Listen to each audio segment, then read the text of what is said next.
Ok,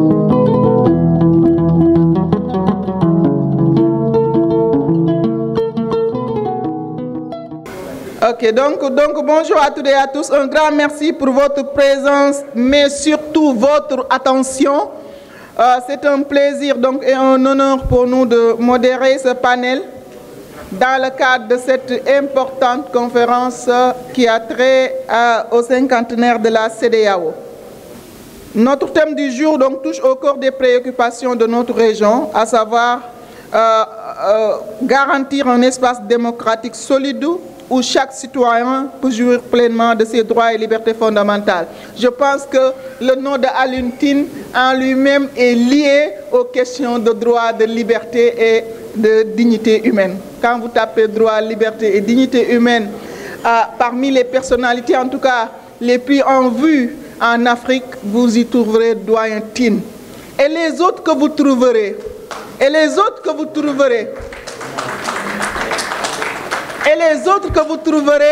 ont été pour la plupart inspirés, formés ou accompagnés par le doyen Tine. Des applaudissements donc pour le président Tine. On vous souhaite vraiment une longue vie, une santé de fer parce que vous continuez vraiment de guider, en tout cas avec votre clairvoyance et votre sens vraiment de la dignité humaine. Amen, amen. Donc nous aurons aujourd'hui l'occasion de réfléchir ensemble grâce aux contributions de nos invités de qualité. C'est vrai qu'on a eu beaucoup d'experts, mais en tout cas, ce panel est également très bien servi. Donc nous allons réfléchir ensemble donc, sur les pistes concrètes permettant de relever les défis. Et merci encore pour votre engagement et votre participation active. La présentation, Mathias Mpé, que tout le monde connaît déjà, donc Mathias qui était donc ici même à Osiwa, directeur régional, donc actuellement directeur régional de la Fondation internationale pour les systèmes électoraux. Et comme intervenant, nous aurons Ibrahima Sall, M. Ibrahima Sall, donc directeur exécutif de Trust Africa, qui œuvre beaucoup sur les questions de justice, que je connais plus sur les questions de justice pénale internationale. Madame Fatou Diagne Senghor également, que nous connaissons très bien, surtout qui est actuellement donc, qui est défenseur des droits humains, mais également qui a été très connu également avec l'article 19 et qui l'a vraiment fait monter d'un cran. Donc Fatou, merci, c'est un plaisir également de vous avoir. Monsieur Paul Osekufo, directeur donc au CDD Ghana, coordonnateur réseau Wadamos également. Hier, il a fait de très belles contributions. Et comme modératrice, donc, oui, comme modératrice, donc, moi-même et rapporteur Mohamed Kamara, Conseil national de la jeunesse. La jeunesse a eu sa part belle quand même dans cet atelier, comme également le monde du digital. Ça également, c'est une innovation qu'il faut saluer dans cette conférence. Donc, Monsieur Mathias Mpé, donc je vous laisse, vous allez vers la présentation. Le temps sera rigoureusement, j'espère, respecté. Bonjour à tous et toutes mes excuses d'avoir bousculé un peu l'organisation pratique de l'atelier. Donc, moi, je voudrais partager avec vous quelques diapos sur la manière dont je vois se poser les questions les défis liés à la démocratie et aux droits humains dans l'espace CEDEAO et ce qu'on pourrait faire pour rebâtir, n'est-ce pas, une CEDEAO démocratique et respectueuse des droits humains. Je vais partir directement sur l'introduction. Je crois qu'avec le temps que nous avons, je vais aller relativement vite. Je suis supposé introduire les discussions sur comment bâtir un espace régional plus démocratique et respectueux des droits humains. Ceci se justifie par le fait que l'espace régional fait depuis quelques années face à plusieurs défis majeurs, surtout en ce qui concerne la démocratie et les droits humains. Mais d'abord, je vais rappeler, moi, ce que je vois comme les défis qui s'opposent à nous avant de proposer quelques pistes. Je vais utiliser beaucoup de données statistiques pour illustrer mes propos, donc venant de Afrobaromètre, VDM, Freedom House, etc. Donc je remercie naturellement Africa Jom et les organisateurs de m'avoir associé à cette rencontre. Le premier défi défi que moi j'ai vu quand je vois l'espace CEDEAO, c'est le défi de l'application des tests. La CEDEAO a beaucoup d'instruments, beaucoup de mécanismes, beaucoup d'outils, mais qui ne sont pas appliqués. Vous avez pour prévenir et gérer les conflits. Vous avez pour renforcer la démocratie et la gouvernance politique de façon générale. Vous avez des mécanismes pour renforcer les droits humains et l'état de droit, pour garantir la liberté de presse et le secteur des médias, renforcer la gouvernance des ressources naturelles, etc. Vous avez tous ces mécanismes qui existent. Malheureusement, la CEDEAO ne les met pas en pratique la plupart du temps. Et je vais illustrer juste par ce mécanisme d'alerte précoce. Si vous le lisez, la manière dont c'est conçu, la manière dont c'est mis en place, vous avez un instrument normalement qui peut aider la CEDEAO à réduire, n'est-ce pas, l'avènement d'un certain nombre de crises que nous connaissons dans la sous-région. Si vous prenez le conseil des sages de la CEDEAO, on a un conseil des sages. Et nous savons que nous sommes en Afrique et le poids que nous accordons, n'est-ce pas, au rôle que des personnes d'une certaine nature peuvent jouer. Nous avons un mécanisme de suivi, évaluation. Les citoyens sont de plus en plus frustrés par la manière dont la démocratie fonctionne. J'ai mis là seulement les pays qu'on considère comme les modèles dans la sous-région. C'est le Ghana, c'est le Sénégal, le Bénin, le Cap-Vert. On considère qu'ils faisaient mieux en démocratie. Regardez entre 2013, 2011, 2013 et 2021, 2023, vous prenez par exemple le Ghana, ils ont perdu presque 23 points en matière de satisfaction du fonctionnement de la démocratie. Malgré tout ce qu'on voit au Ghana, les citoyens sont de plus en plus frustrés par la manière dont la démocratie fonctionne. Vous prenez le Sénégal, c'est presque 20 points entre 2011 et 2023. C'est-à-dire qu'il y a 20 points de moins en pourcentage de citoyens sénégalais satisfaits par la manière dont la démocratie fonctionne. Vous avez ensuite le Bénin et le Cap-Vert. Donc, les citoyens ne sont pas contents de la manière dont la démocratie fonctionne. Vous regardez les taux de participation, je prends encore les mêmes pays.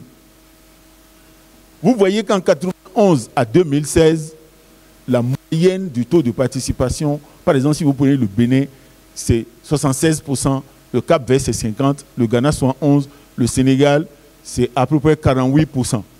Vous venez aujourd'hui, 2021, vous voyez que ces taux diminuent dans tous les pays. C'est-à-dire qu'au fond, on ne s'en rend pas compte, même ici au Sénégal, avec toute la ferveur qu'il y a eu la dernière fois, le taux de participation n'a pas tellement augmenté. C'est-à-dire que les citoyens ne se sentent plus concernés d'aller vraiment chercher à participer.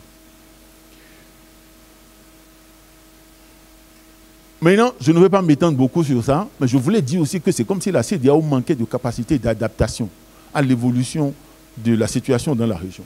Regardez par exemple, entre 2012 et 2014, on a eu 2008 et 2014, on a eu des coups d'État dans les pays qui sont en transition aujourd'hui, tous les pays, sans exception. Mais si vous faites attention, la durée moyenne des transitions en ce moment, c'était 16 mois et demi à peu près. Aujourd'hui, on a un coup d'État dans ces mêmes pays, avec l'intervention de la CEDEAO, on ne peut pas régler. Comme si, mais la CEDEAO est venue à peu près avec les mêmes solutions de 2014-2008. Alors que le monde a évolué complètement. Si vous regardez, là-bas, je mets un peu les commentaires, l'environnement a évolué considérablement. Même la manière de faire le coup d'État a changé. Si vous faites attention, les présidents, les militaires vont prendre les présidents et leur demandent de démissionner, comme s'ils ne faisaient pas un coup d'État. Ça s'est passé au Burkina. Le président a accepté de démissionner. Ça s'est passé au Mali. Les deux pays où les présidents ont refusé de démissionner, un au Niger est toujours en prison, Guinée, il est en exil. Ça veut dire que les militaires veulent prendre le pouvoir sans apparaître comme s'ils faisaient un coup d'État. Donc il y a quand même une différence déjà dans le comportement même des militaires qui ont pris le pouvoir. Mais il semble que la CEDEAO n'a pas tenu compte de ces éléments. Bon, donc ce que je vais faire, je vais essayer de finir comme ça. D'accord? Alors, après avoir montré ces défis, ce que je voulais tenter ce que j'allais dire, c'est partager avec vous les réformes qu'on peut faire pour améliorer, n'est-ce pas, la qualité de la démocratie et la qualité de la démocratie et des droits humains dans la sous-région. Le premier élément que moi j'ai considéré comme un élément important, c'est la capacité de la CEDEAO à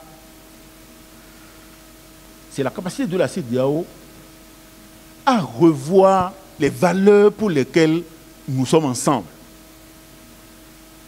Ce que j'appelle les valeurs pour lesquelles nous sommes ensemble, si vous lisez tous les textes, que ce soit le protocole sur la prévention des conflits, que ce soit le protocole additionnel sur la démocratie, nous sommes partis avec des valeurs. Je crois que ce sont ces valeurs qu'on doit, dans un premier temps, revoir. Et pour les revoir, il y a quelques mécanismes dont on peut tenir compte. Mais on ne sait pas réagir suite à la lettre. Il y a des pays qui sont allés en crise alors que les données montraient depuis des années que ces pays allaient dans des situations difficiles. Et donc je crois que le dernier, pour m'arrêter là, je ne voulais pas... Je veux parler de l'inclusion.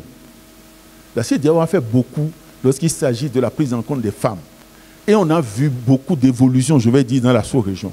Mais lorsqu'il s'agit des jeunes, on a un peu plus de difficultés à voir l'expression de leur prise en compte. Moi, je voulais ajouter aux jeunes, les personnes vivant avec handicap, une autre catégorie à laquelle on ne pense pas souvent.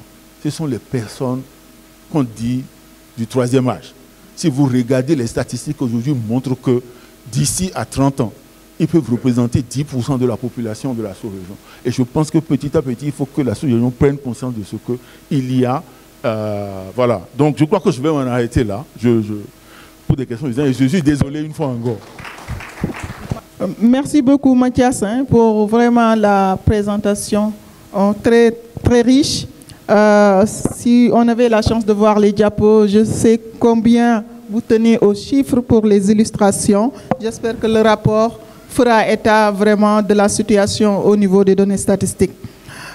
Donc, comme on l'avait abordé tout à l'heure, notre panel, c'est comment bâtir un espace régional démocratique ouest-africain respectueux des droits humains et des libertés fondamentales.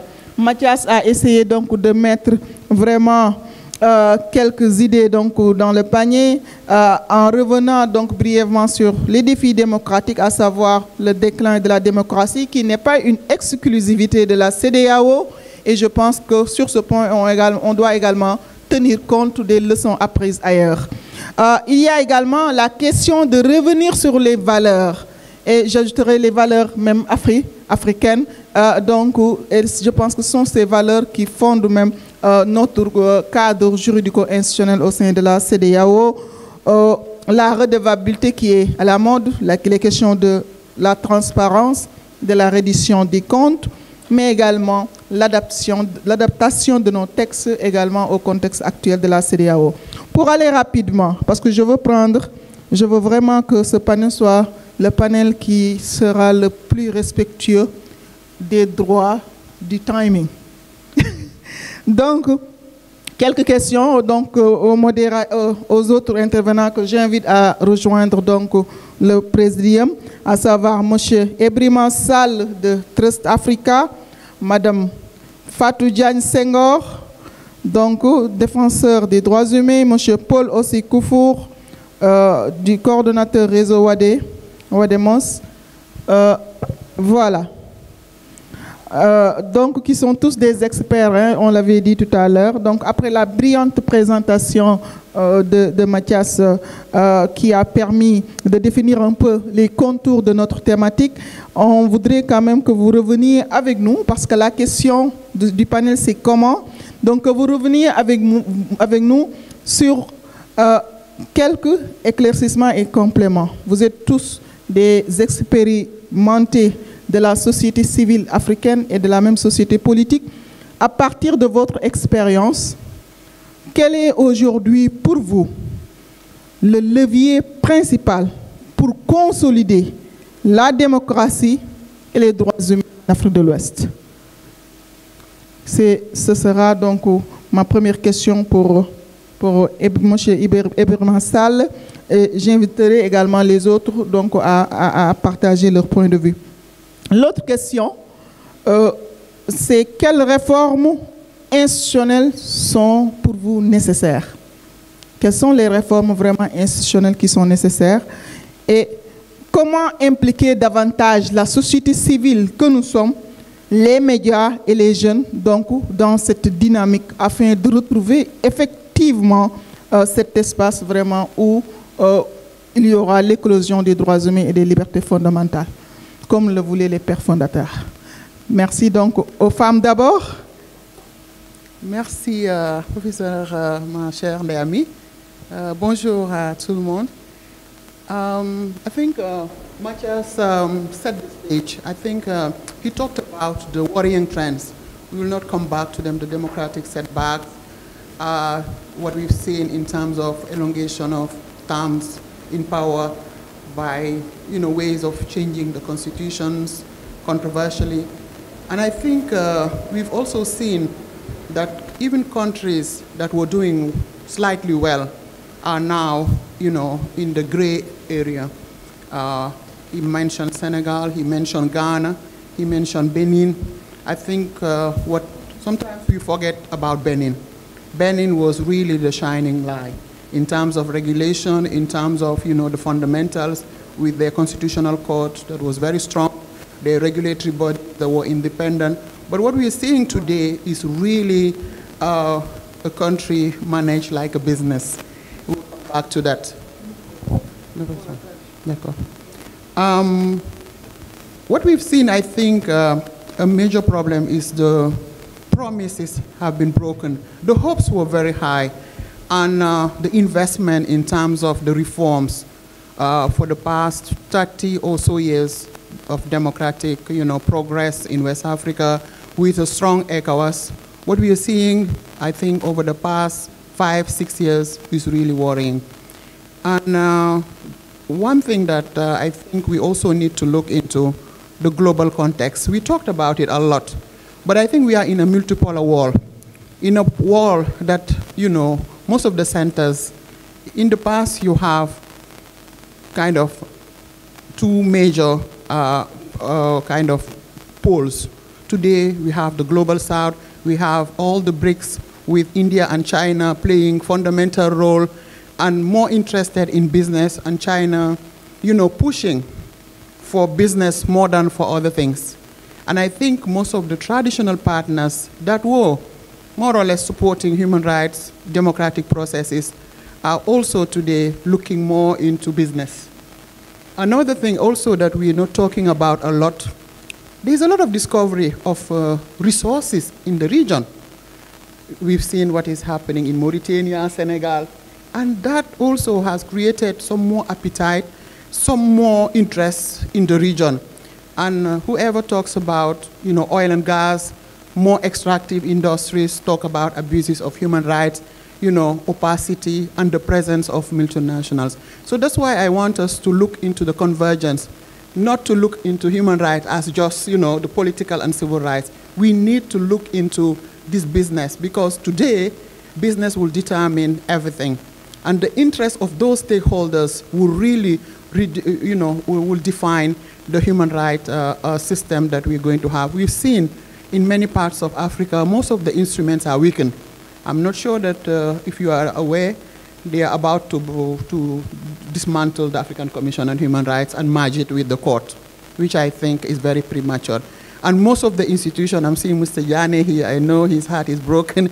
When we see what is happening with the NEPAD, APRM, those important instruments that were set up really to push and encourage governance in the region, in Africa, they are nowhere. Yesterday we talked about the free trade zone, and sometimes I'm skeptical. I say we have formidable instruments, from the Constitutive Act, all the instruments that were revolving after we adopted the Constitutive Act, the NEPA, the APRM, and today we just put them in the drawers. So this is why also we need to look into these things critically. I know we don't have a lot of time. Maybe what I will do, just by way of concluding, and suggestion is to say that we need really to look into the way we're doing laws, because most of our constitutions are designed for those in power. we need to have multi-stakeholders approach and stop the lip service in terms of lawmaking. We also need to be focusing, of course, elections are important barometers in terms of democracy, but we need also to look into the other mechanism, the other tenets of democracy. The judiciary in most of the countries is captured. The legislative is just playing, in the gallery. We all know that in most of our countries, the parliament is the weakest link in terms of democracy. Hardly you see in most of these West African countries where parliament, propose laws. Most of the laws are emanating from the executive because parliament doesn't have the capacity to really play its role in terms of checks and balance, in terms of, ensuring that public policies are implemented. So this is also something that we need to look into. Last point that I want to talk about is media and access to information. It is close to my heart. And why it is important today is that we are looking at regulation across the countries, and we are not really paying attention. Today, these GAFA, the big companies are merging. As we speak, Canal and MultiChoice are merging, and they are working with ECOWAS to really create a bigger company in terms of context. Most of our media will be just producing, maybe they will be subcontracted to produce content, but they're not part of the game. So these are the things also that we need to look into if we are serious about the ECOWAS we want, about the ECOWAS of the people, because most of our businesses are left behind. And we're talking about human rights, respect for democracy. But I will say that all those things today are determined by the business, and some of those companies that have more powers than the countries. So just to say, yes, business is important. Human rights cannot be looked into in silo. We need today, in this new world order, to really think about it in a holistic manner. Thank you.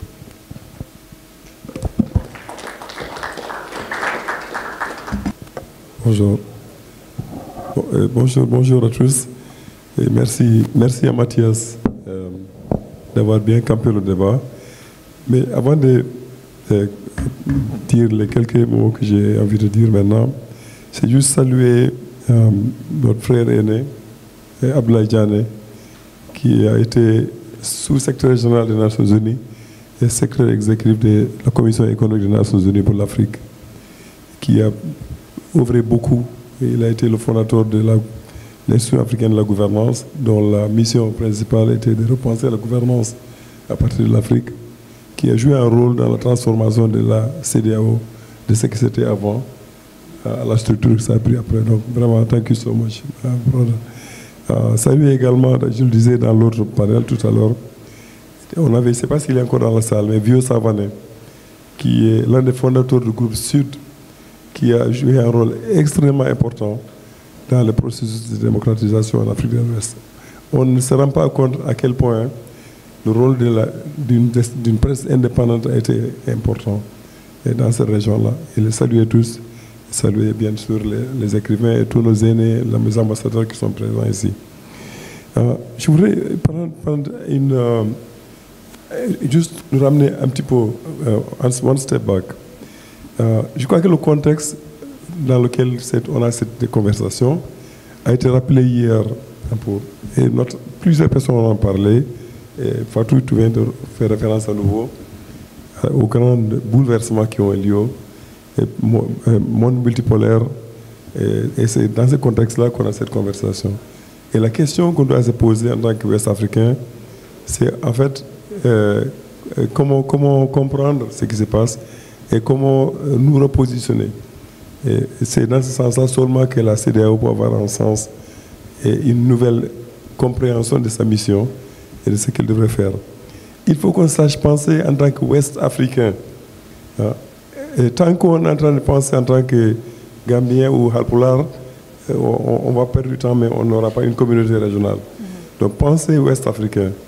C'est-à-dire que le professeur Thierno Monenembo le disait tout à l'heure dans l'autre panel, on a des choses à revoir dans notre histoire et dans nos cultures, des choses qui peuvent encore nous inspirer et qui ont trait à la démocratie et au fonctionnement de nos sociétés. Donc, nous inspirer de ça pour penser véritablement en tant que nous-mêmes et pour nous-mêmes. Alors, je le disais pour la deuxième raison, et c'est le deuxième point que je veux soulever. Aujourd'hui, on ne peut plus parler de la démocratie comme quelque chose d'évitant. Hein? La démocratie ne marche nulle part. L'Occident n'est plus une référence.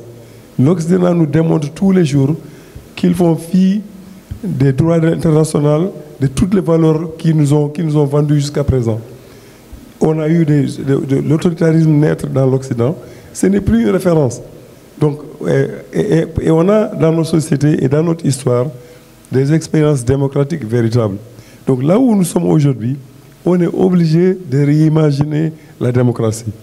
D'accord? Et en donner le contenu qui correspond aux valeurs, parlant des valeurs justement, et Mathias en a parlé tout à l'heure, des valeurs, et il faut qu'on réimagine la démocratie. Et d'autant plus que les gens ont montré qu'ils n'y croient plus. La démonstration de Mathias était très claire. Les gens n'y croient plus à la démocratie. Dans la plupart des cas, elle ne marche pas. Et c'est pour ça qu'on applaudit les coups d'État quand ils se font. Ça veut dire qu'il y a un problème. Et donc, et même là où ça marche, les problèmes ne sont pas réglés. On dit que les problèmes d'emploi, de sécurité alimentaire ne sont pas réglés, même là où ça semble marcher. Donc il y a de quoi faire. Il faut réfléchir. Il faut réimaginer la démocratie. Et la semaine prochaine, Trust Africa et Afrobarometer, on a fait une étude dans les 15 pays d'Afrique de l'Ouest. On va discuter justement des résultats de cette étude-là la semaine prochaine à Accra. Paul, you are here. We're going to do it with you at CDD Ghana next week. Pour voir, en fait, quel est l'état de la démocratie. Mais l'ambition, c'était précisément de revoir cette question de démocratie et lui donner un sens, en fait, véritable dans le contexte aujourd'hui et à partir de là où nous sommes et des ambitions que nous avons pour nos sociétés. Parce que le modèle occidental, là, ce n'est plus une référence. Troisième chose que je voulais dire, c'est quand même, on ne peut pas imaginer une démocratie ouest-africaine sans citoyens ouest-africains, sans une société civile ouest-africaine. Et justement, et l'une des plus grandes questions qui sont restées irrésolues dans nos contextes jusqu'à aujourd'hui, c'est précisément la question de la citoyenneté. On est dans ce pays, dans ce continent où on peut se réveiller pour s'entendre poser des questions par rapport à son grand-père ou sa grand-mère, d'où ils sont, vous êtes d'où, vous n'êtes pas là, vous n'avez pas accès à la terre, vous n'avez pas accès à ceci, à cela, parce que vous êtes censé être étranger. On a vécu une chose étrange sous Yaya Jammeh, qui subitement a dit que tous les Mandingues en Gambie étaient des étrangers qui ne pouvaient pas prétendre à accéder au pouvoir. Donc, la question de citoyenneté est restée irrésolue dans notre contexte. Donc, il faut... Pardonnez-moi de vous relancer, mais quelle alternative? Comment faire pour bâtir cette citoyenneté? Comment faire? Mais justement, il faut revoir les bases de la citoyenneté, comment elle est définie. Il faut sortir de ce natalisme-là. On est tous des migrants. Il a été démontré qu'en Afrique de l'Ouest, au moins les 2/3 des personnes, là où ils sont aujourd'hui, leurs arriérés ou leurs aînés n'étaient pas de là-bas. Donc tout le monde bouge. C'est le continent de la mobilité, justement. Le continent africain, c'est le continent où les gens bougent le plus, qui concentre le plus des déplacés internes, qui concentre le plus des migrants, qui concentre le plus des réfugiés. Donc on ne peut pas être dans ce contexte-là et avoir une définition étroite de la citoyenneté. Donc les bases juridiques et les bases véritables de la définition de la citoyenneté, il faut le revoir. Et c'est le point de départ pour avoir justement une réflexion sur c'est quoi être un Ouest-Africain, c'est quoi être un citoyen de la... Et c'est là où aussi il faut penser société civile ouest-africaine et connecter les mouvements. Il y a des mouvements paysans, il y a des syndicats, il y a des mouvements de professionnels, les avocats, les médecins, ils sont connectés. Encourager les gens à réfléchir au-delà des frontières. J'ai passé beaucoup d'années à travailler au CODESRIA et l'une des choses que le CODESRIA a réussi à faire, c'est justement de créer une communauté intellectuelle qui transcende toutes ces barrières-là, disciplinaires, linguistiques, régionales, etc. Quatrième chose que je voudrais dire, c'est qu'en fait,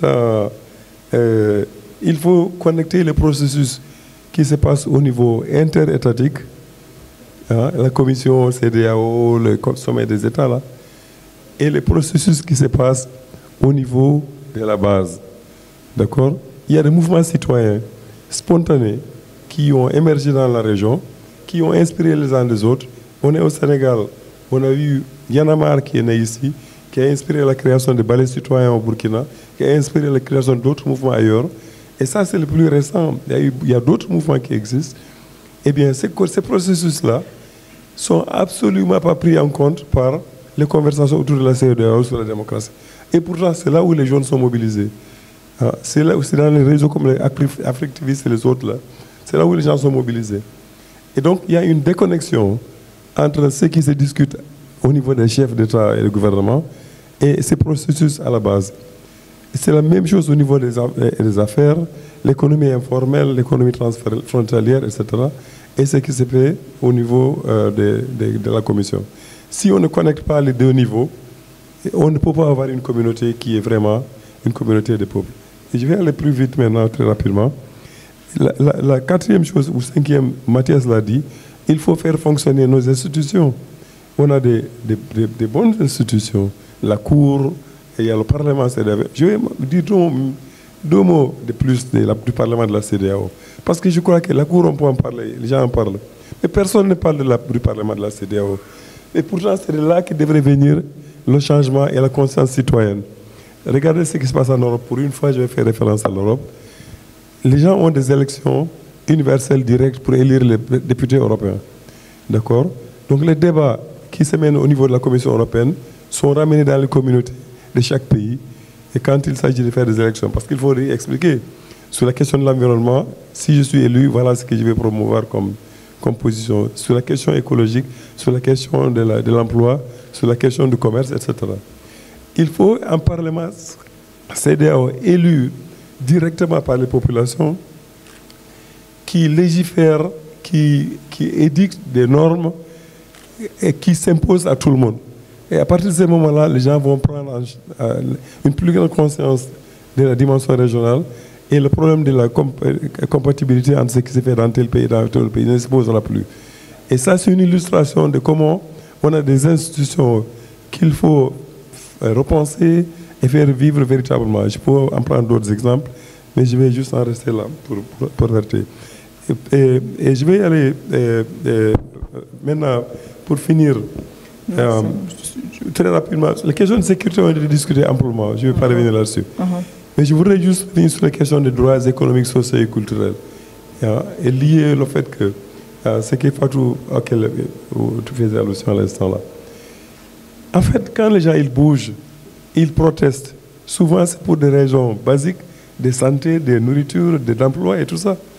Les questions économiques, c'est ce qui fait sortir les jeunes dans la rue souvent. C'est ce qui a fait élire le gouvernement Pastef au pouvoir au Sénégal. C'est ce qui a fait rendu populaire les militaires quand ils arrivent au pouvoir, à part les questions de sécurité, c'est vrai. Mais il y a les problèmes d'emploi et pourquoi les gens risquent leur vie pour vouloir aller en Europe, ou prendre les pirogues ou traverser le désert. Donc les questions de vie, d'emploi, de bien-être sont des questions fondamentales. Et ce sont les questions des droits économiques, sociaux et culturels. Et une des choses que l'Afrique avait bien fait, et c'est une particularité de la charte africaine, c'est dès le départ, c'est de mettre au même niveau les questions de liberté civile et droits civiques et les questions des droits économiques, sociaux et culturels. Je parle sous le contrôle des spécialistes qui sont dans la salle. Ibrahima Kane est là, Djigan Senghor est là, d'autres sont là, ils connaissent bien ces questions mieux que moi. Mais c'est une des grandes forces de la charte africaine des droits de l'homme et des peuples, c'est justement de dire qu'on n'a pas cette histoire de droits de première génération, deuxième génération, mais que tous les droits sont importants, ils sont liés. Alors, je vais en rester là pour ne pas abuser de mon temps. Oh oui. Pour dire finalement... J'ai perdu déjà mon titre de champion de modération. Bon, je pense que quand même c'est important comme débat. Oui. Je termine juste pour dire que finalement, vous savez, l'écrivaine ghanéenne qui est décédée, je crois, en 2023, Amata Aïdo, en 1990, ou 90, elle a écrit une pièce qui parle d'une fille qui deviendra un roi, une fille roi the chicken. Right? Amata Ido parle de cette fille qu'on avait demandé ce qu'elle voulait faire quand elle sera grande. Elle dit qu'elle voulait être roi. On lui dit, attends, c'est pas possible. Toi, fille, tu vas être roi, parraine. Elle dit, oui, oui, je veux être roi. Hein? Et effectivement, 25 ans plus tard ou 30 ans plus tard, non, en 2026, je crois, d'après sa projection, cette fille devient la présidente de la Fédération des États d'Afrique unie. Mais elle était tellement puissante comme femme présidente que les gens disaient non, ça, c'est pas une reine. This is chicken. C'est une femme roi, en fait. Pour dire que les questions de genre des femmes, ce sont des questions qui sont tellement fondamentales et qu'on peut parler de démocratie dans l'abstrait. Mais si on ne règle pas les questions de patriarcat et de la marginalisation au niveau micro et dans les familles, et qu'on accepte une bonne fois pour toutes que finalement, si on ne règle pas le problème de la libération véritable des femmes, il ne faut pas perdre son temps à parler d'autre chose. Et le mouvement féministe a démontré ça. Et on disait qu'on lutte pour l'indépendance ou pour le royaume politique et après les autres problèmes seront réglés. Aucun problème n'a été réglé avec ça. Donc les gens disent qu'on ne laisse plus ces questions jusqu'à plus tard. Il faut les prendre en charge dès maintenant. Voilà, je vais arrêter ça et désolé d'avoir pris du temps. Non, avec votre conclusion là sur les questions de femmes, on vous tire le chapeau. Merci beaucoup. Donc, allez-y, Monsieur Paul Osei-Kuffour. Merci beaucoup. Bonjour. Thank you. Good morning. I think I'll just piggyback on some of the issues that have been raised earlier because they resonate strongly with my own positions and perspectives. First of all, I think there is that consensus that we all appreciate and commend the idea of integration. And that 50 years journey in the life of any institution, any organic institution, will certainly require some amendment and reforms. What ECOWAS has failed to do over time is that the evolving context and environment has overrun the institutional response to this context. And that is where I agree with the earlier speakers, and especially my senior brother here, that in reimagining ECOWAS, we need to reimagine ECOWAS in a way that corresponds to the aspirations and to the interest of community citizens. Again, when we are reimagining ECOWAS, we should reimagine ECOWAS to respond and resolve some of the tensions that have driven political instability and democratic recession in West Africa. And that is where I'll commend my senior brother, Matthias, who took us through and walked us through about citizens' expectations and aspirations for some democratic norms and values. And I will take the first one, which is elections. If you look at what citizens are saying about elections, they are losing trust in elections as a tool for changing our government. And this is quite critical because as a sub-region, one of the areas that we thought we had really made substantive progress had to do with elections because there have been power alternations over time. But still, we have challenges in managing credible elections, in organizing elections that meet the standards of acceptability. And in the earlier presentation, the issue of turnout even came up. I think the figures that you gave were quite acceptable to some extent. But if you look at the Nigerian election recently, I think the voter turnout was 26.72, far lower, unprecedented, if I may use that word, even on the sub-region. So it tells you the level of the declining trust and the level that citizens are losing confidence in elections as a means of changing government. There is also support for term limits, which has already been expounded earlier. And if you look at AB data, support is very high. So any reform should be aligned to some of these values where citizens have shown strong support and confidence in some of these values. Another area of interest is how we respond to unconstitutional changes of government. And if you look at what has really disrupted the foundation of ECOWAS, is how we responded to the changes in Mali, Burkina Faso, and Niger. Basically, that was the Achilles heels, and that caused serious discomfort for the regional body. And if you have to reform, then we must look at future proposals in addressing the issues of unconstitutional changes of government. It appears the use of sanctions in a multipolar environment will appear to be counterproductive.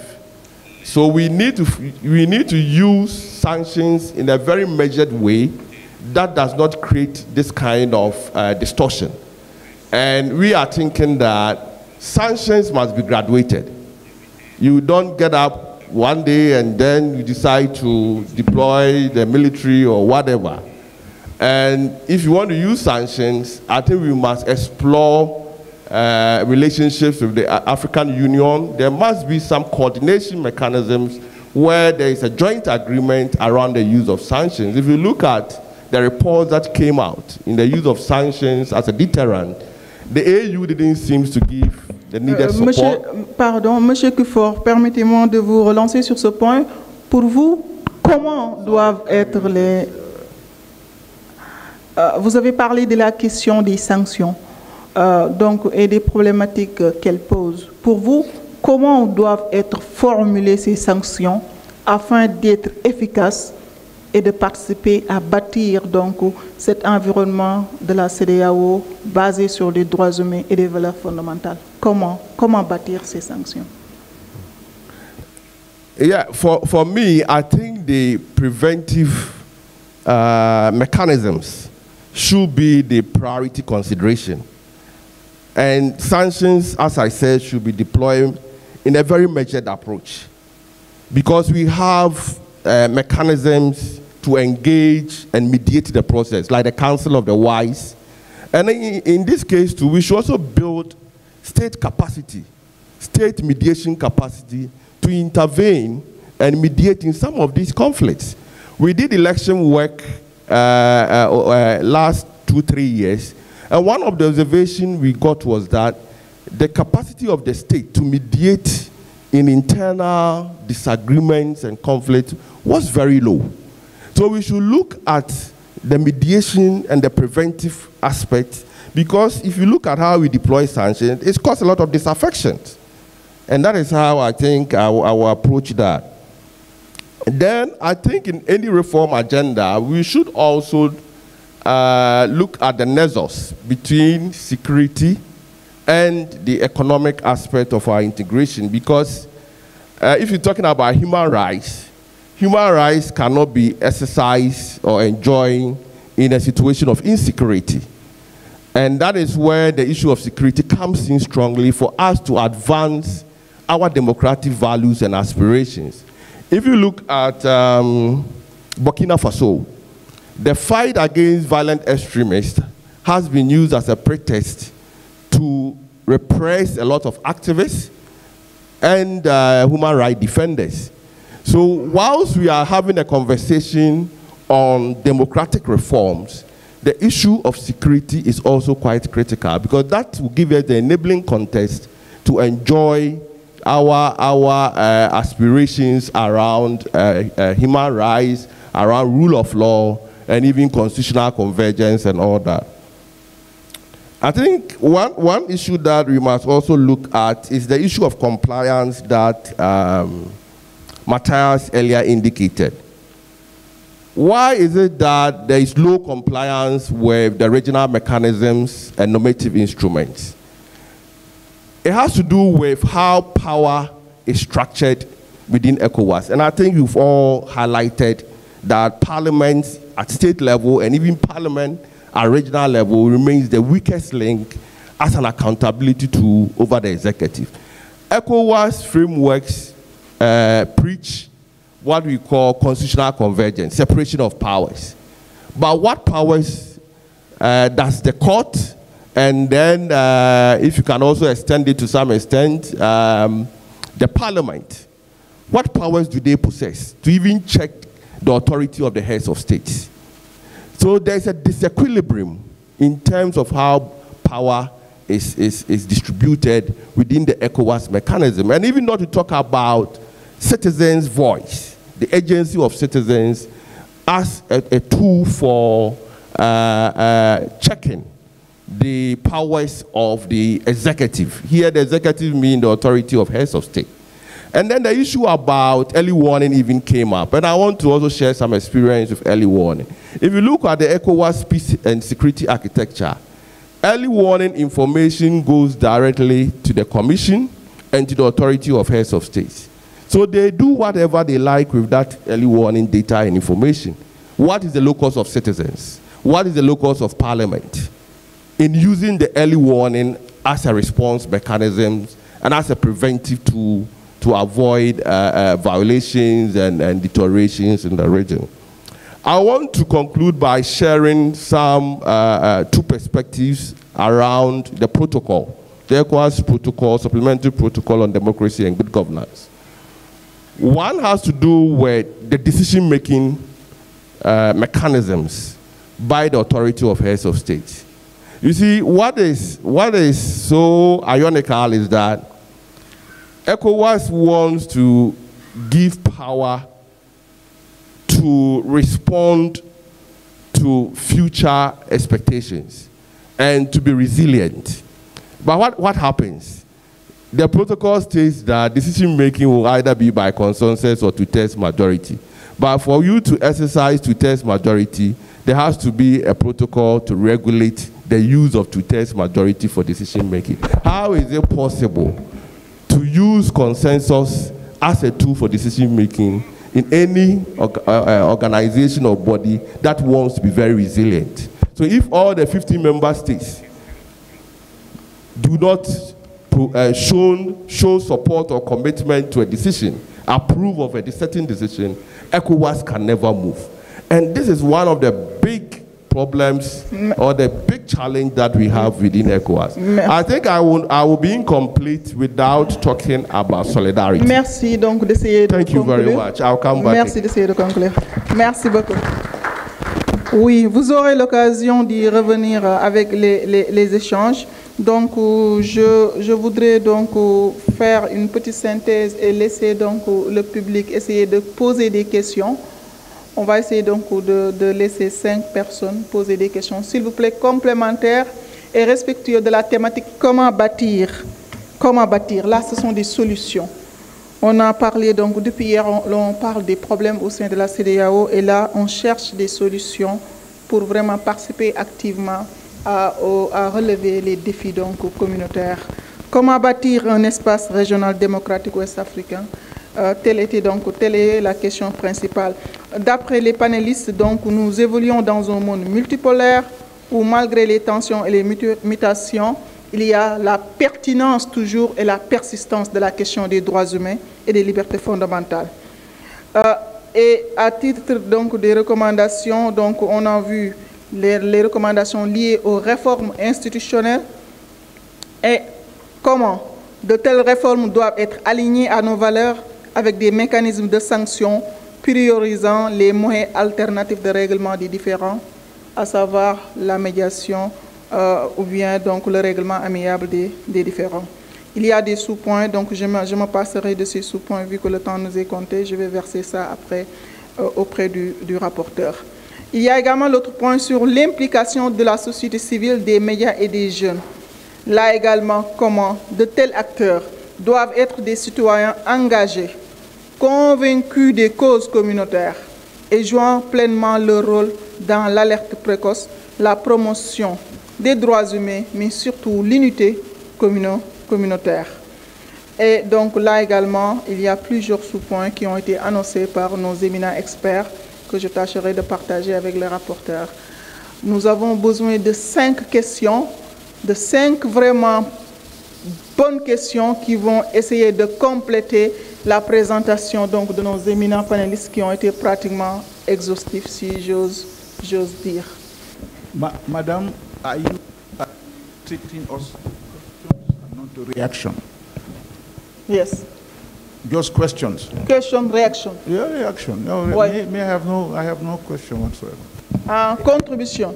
No, I just want to commend the presentation of these eminent personalities and eminent persons. Yeah, I think they've enriched the debate on how we move democratic dispensation in our sub-region. I have 2-3 points. One really is the role of ECOWAS. I continue to salute ECOWAS. I think if you are not created it, we will create it again. Is it functional? Is it efficient? It is not. One of the things Paul raised it, when they take decisions, they want unanimity and not really find consensus or something like that. For example. S'il vous plaît, pourriez-vous parler beaucoup plus fort pour les okay, thank you. For example, if you take term limits, when they discussed it, every ECOWAS state supported it. 2 countries opposed, and it never worked. So really, we have to look at ECOWAS. Second is their parliament. I think if they're accountable to their parliament, it will make more sense. I think for to join, raise the issue of the parliament. Third is really who elects who in this democratic dispensation. I have a feeling unless we empower our young people and our women, we will not have the type of democracy we are looking for. And the young people, let me give you a statistic, maybe I'll stop there. In Gambia, 69% of the population are young people. And they control the majority of those who vote. Unless we encourage them to vote and to put in governments that they like and respond to their needs, it will not work. And that's the same in most African countries. The youth and the women, empower them, encourage them. If you do that, we'll have a different Africa. And I think I just have one last, because you are looking at me with a bad eye. I will tell you that I want us to also debate the role of the military. Do we need the military? What do we need the military for? I think it's a critical, and I want the panel to respond to that. I mean, these are people who have guns, who are not the most educated, who are, we have serious concerns about the role of military in the democratic dispensation. So let us debate it, let us decide on what is it we could do. And finally, we have many instruments that we have put in place. One of them is APRM. I used to chair the APRM, but we do not, we don't implement. So what do they think of the APRM and what shall we do? Thank you, madam. Merci beaucoup. Bonjour à tous. 1 minute, s'il vous plaît. Okay? D'accord, merci. Moi, c'est Diara Ndiaye. Je suis de l'association Women in Mining du Sénégal, c'est-à-dire les femmes qui sont dans les mines. Et voilà, je félicite d'abord nos différents panélistes. Et ma question, c'est pour M. Sall. Il a parlé de question du genre de façon globale. Et nous, ça, c'est notre quotidien par rapport à notre secteur, c'est-à-dire le secteur extractif. D'ailleurs, nous avons mis en place un indigent. D'accord. La question, s'il vous plaît. La question. D'accord, pas de souci. Voilà, c'est juste pour dire que pour lui, qu'est-ce qu'il pense qu'est-ce qu'on doit faire réellement pour régler cette question de genre dans nos différents secteurs. Merci. Je voudrais revenir sur une seule chose que j'ai entendue depuis ce jour. Cette narration habituelle de penser que le verre n'est pas totalement, il est totalement vide. Non, non, il faut qu'on avance. Les amis, il faut qu'on avance. Moi, je reviens sur 3 choses importantes. C'est la pédagogie, l'éducation, l'éducation, la pédagogie. C'est-à-dire, pour moi, je partage une belle expérience. L'Union africaine est en train d'enseigner aujourd'hui la charte sur la démocratie les élections dans les écoles primaires. Mais on demanderait à la CEDEAO de le faire. Depuis le primaire jusqu'à l'université, qu'on enseigne désormais le protocole additionnel de la CEDEAO sur la démocratie et les élections, pour que les choses changent demain. C'est de ça qu'il s'agit. Donc aujourd'hui, concentrons-nous sur cela. On lance un appel à tous les bailleurs de fonds, tous nos partenaires, d'assister un peu tous nos jeunes, d'assister toutes les sociétés civiles dans les différents pays. Nous, on le fait en Côte d'Ivoire. On a encore besoin de soutien. Donc c'est cet élément important. Dernière chose, madame, pour terminer. Il y a aujourd'hui la notion d'amour pour son pays et donc pour sa sous-région. Oui, nous n'aimons pas notre sous-région.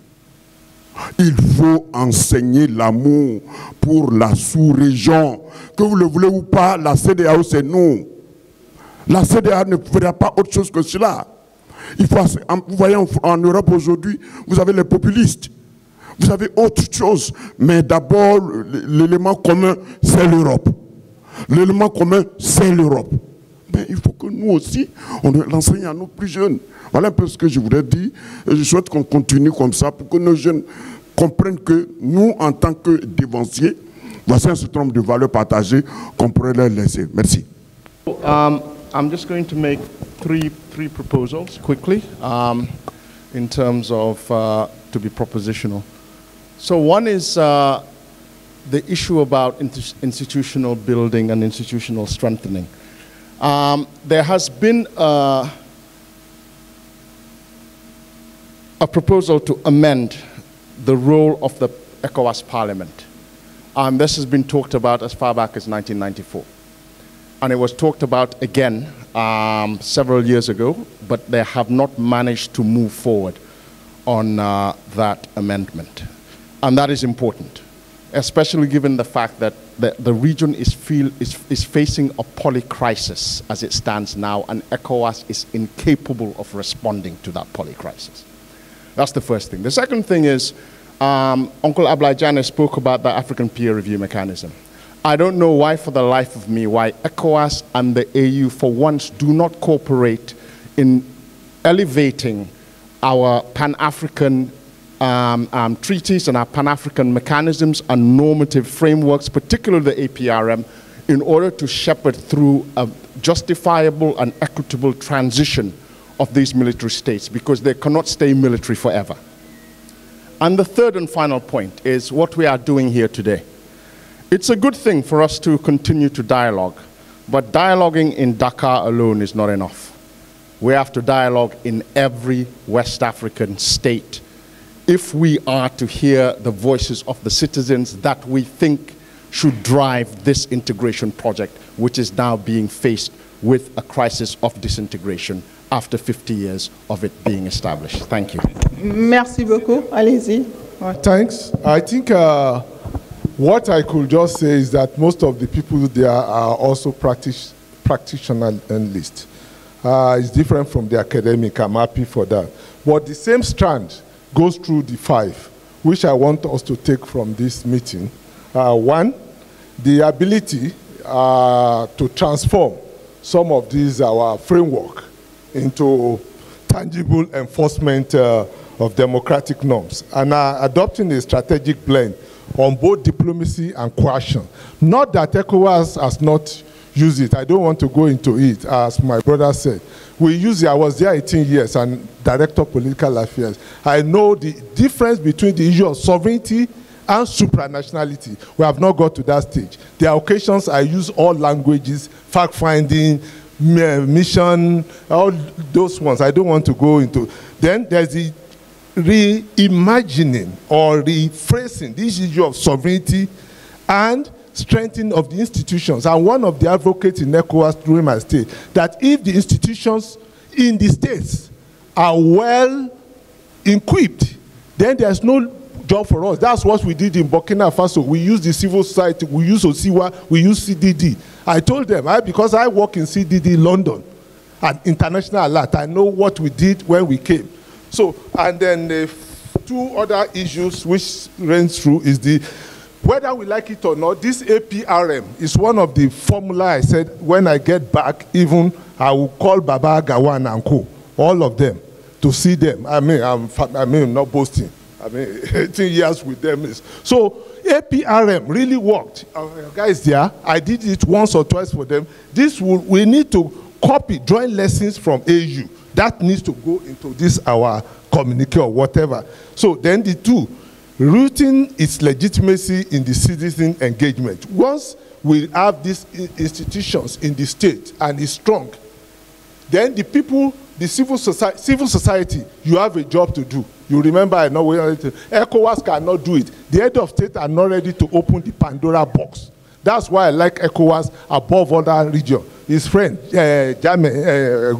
Chambers, when I came, that's one of the things I said. I said, civil society, what we did in CDD London, even those in power here, they cannot do it.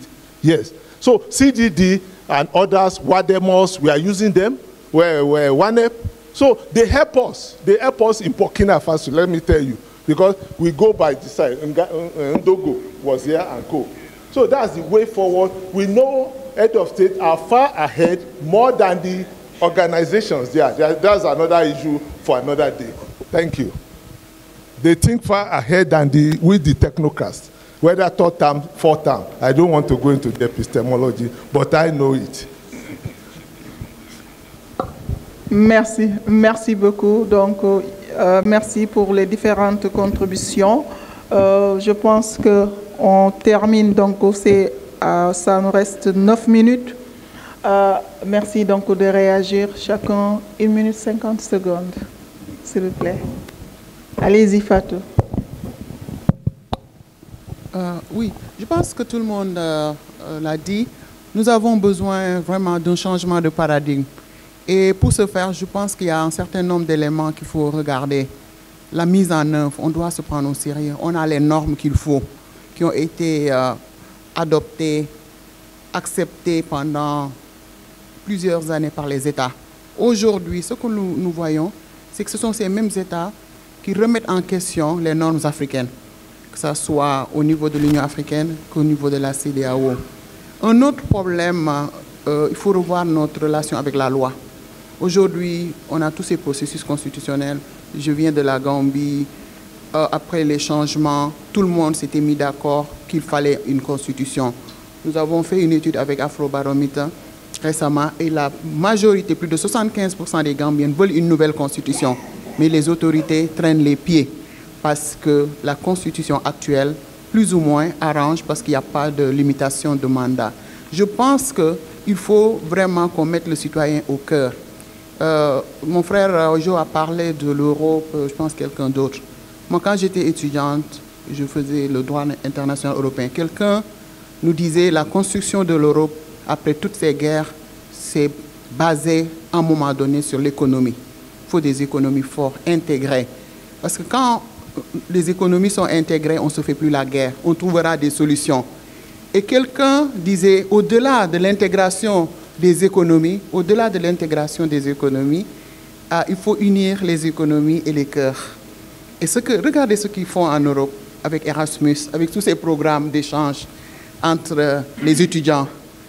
On quitte un pays, on a des chances de se marier ailleurs, on a des chances de rester dans un autre pays, d'y travailler, de créer sa société. Et ça permet aux gens de lever tous ces préjugés que nous avons en Afrique. Quelqu'un l'a dit, la nationalité, l'ethnie, ça continue. Je regarde ma sœur Binta, nous avons traversé l'année dernière des moments difficiles. On était ici à Dakar pour travailler sur le Burkina et une bonne partie de sa famille a été tuée juste à cause des préjugés. Des gens innocents ont été tués parce qu'on les suspecte d'être des terroristes. Il n'y a pas d'enquête, c'est des exécutions extrajudiciaires. Beaucoup de collègues qui se sont battus aussi pour les droits humains aujourd'hui sont en prison au Burkina, au Bénin, au Togo. On change les lois à la merci, à la bonne volonté du prince et on ne dit rien. De plus en plus, la société civile est isolée par les lois antiterroristes, par les mesures fiscales. On réprime. Et aujourd'hui, le syndicat des chefs d'État se renforce. Bon, avec ce qui se passe au Sahel, avec les 3 pays là, et le Togo, je pense que nous avons besoin aussi de nous inquiéter. C'est vrai, on ne doit pas désespérer, mais aussi la Côte d'Ivoire, ce géant qui doit impulser qui doit nous inspirer aussi pose problème. Et je pense et on espère que ce qui s'est passé au Sénégal, avec ce sursaut, on espère que la Côte d'Ivoire aussi donnera le bon exemple pour qu'on puisse continuer d'espérer. Merci. Espérons donc que cet exemple va faire tache d'huile. Merci Fatou. Donc allez-y. Okay, merci pour les questions and the observations. A lot of questions. The big question of what do we do with the military? I think that's a very, very tough one.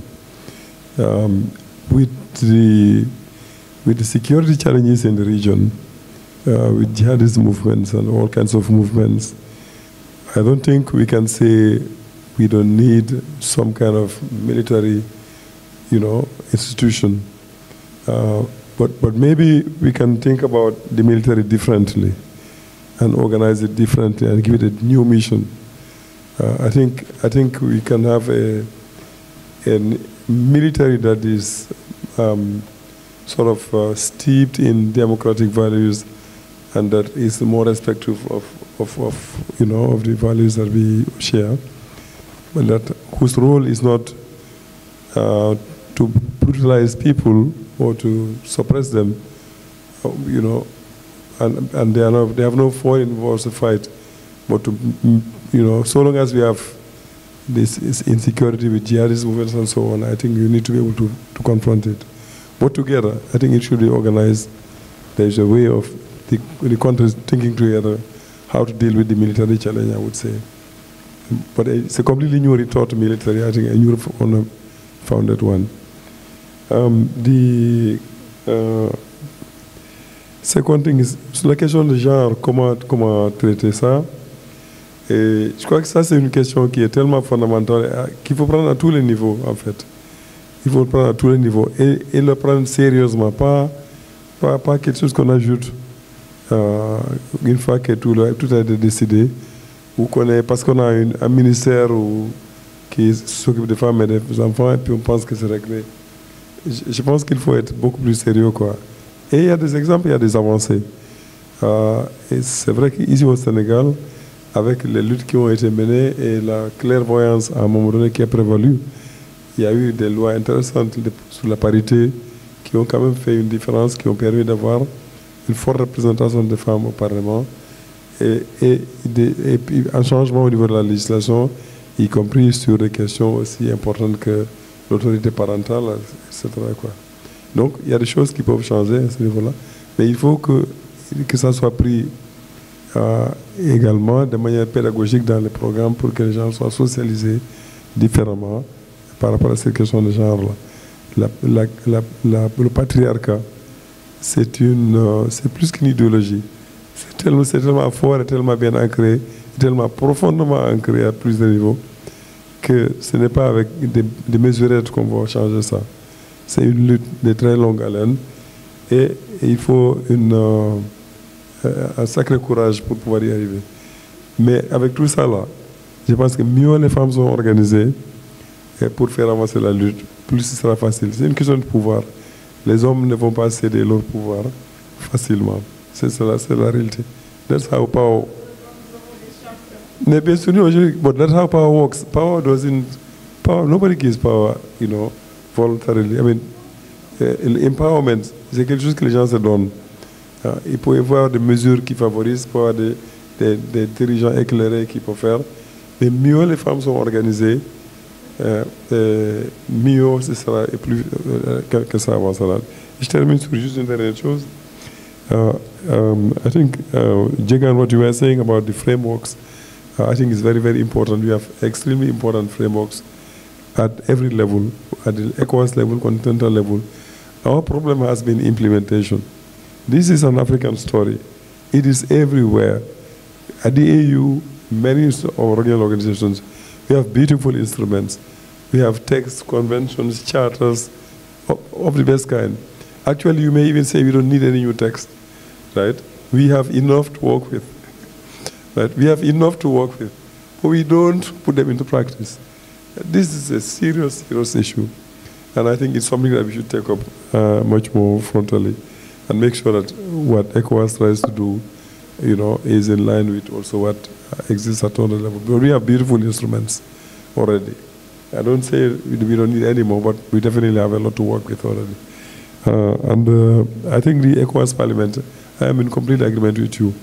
You know, it shouldn't be a nicety to say you have a parliament where indirectly people are elected to go, and then, but if you want to bring the debates about the region to the household level, to the community level, then you have direct elections to these institutions. And I think that's the quickest way of making sure that the debates become household issues. Secondly, you need to have norms and rules and regulations coming out of that institution that are enforceable, you know, that people have to respect. I mean, I spend time in Europe where the biggest thing people think about all the time is what we are doing in line with the European norms for this or that. For everything, quality, security, this and that, everything there are the norms. If you don't meet the norms, your thing is cancelled. It just doesn't go through.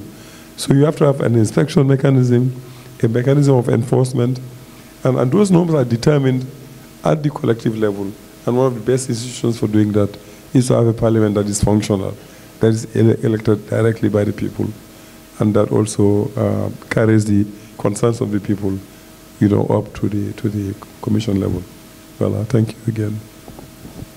Thank you very much. I think one more critical institution that we need to unpack and find a better configuration around it should be the political parties, in addition to the military. Because we are seeing a decay of our political parties, and the interest seems to be, it seems not to be aligned with citizens' expectations. So political parties are spending a lot of money contesting elections, a lot of monetization of our politics, and as a result of it, it's really diverting the values of governance and all that, and fueling corruption. So as we are having a conversation around the military, I think we should also look at political parties as well. Then the issue of solidarity, which I wanted to earlier expound. Looking at the dwindling safety nets and protection for our governance mechanisms, a lot will depend on citizens to rise up and actively engage in the democratic processes. And this is where I commend the ECOWAS youth clubs. At least any future ECOWAS should recognize an ECOWAS day, a day that we set aside to discuss, if you are going to have a revised treaty, to discuss the new treaty, talk about ECOWAS, and domesticate ECOWAS in our member states. I want to conclude by saying that ECOWAS led, the sub-region led the third wave of democratization, and we witnessed power alternation in the early 2000s. In 1999, I think Nigeria, Ghana. So we made some good progress, and there are lessons, but what we are witnessing is complete backsliding. We should leverage the lessons from the third wave of democratization to influence any future design of our sub-region. Thank you very much. D'accord. Disons que je voudrais réagir sur 3 points. Le premier, c'est pour revenir sur l'impression que M. Wodjo a eu, que c'est comme si on considérait que la CEDEAO ne servait à rien. Non, je suis un défenseur acharné de la CEDEAO. Par contre, non, quand vous avez dit que le verre est vide, voilà. OK. Disons que je voudrais même ajouter, pour rebondir sur une autre question, que les organisations comme la CEDEAO ont des difficultés qui sont classiques. La première, c'est ce que Rémi Adjibawa a souligné. Comment est-ce que vous mettez le curseur entre la légitimité et l'intégration? Vous avancez vers l'intégration et la souveraineté, je veux dire, et la souveraineté des États. Ça, vous rencontrez ça. Le deuxième, c'est comment vous faites pour appliquer les tests de la communauté. Nous avons, moi j'ai été le premier à dire que les tests ne s'appliquent pas. Mais si vous prenez l'Union européenne aujourd'hui, la Cour des droits de l'homme de l'Union européenne, en 2012 et 2023, 40% des décisions ne sont pas respectées.